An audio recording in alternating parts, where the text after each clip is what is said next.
नमस्कार चलतु आज आम उलकोबी मिल मेकर बुट डाली आलू तरकारी करवा। देखु मु उलकोबी बाड़ी नहीं आसी आम काटा ये बुट डाली मु भिजेकी रखी ये मिल मेकर मु गरम पानी भिजेकी रखी आलू मु काटिकी पानी पकई रखी।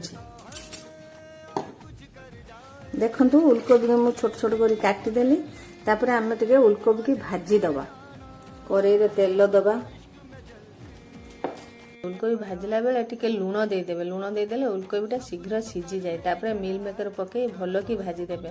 कुकर रे आपण तेल नेबे जीरा नेबे पियाज नेबे अदा रसुण पेस्ट लंका गुंड जीरा गुंड धनिया गुंड करी पाउडर दे भल कि कषिदेवे। तापर टमाटो टिके देबे तापर लुण देबे कस्तूरी मेथी देबे भल कि कषि हो सारा पर आलू बुट डाली रखिथिबे भिजेकी ताको पकई देबे। तापर भाजी रहितवा उलकोबी आ मिल मेकर पकई देबे भल कि टिके कषि देबे। तापर पानी दे देबे 2 रु 3 सीटी दे देबे।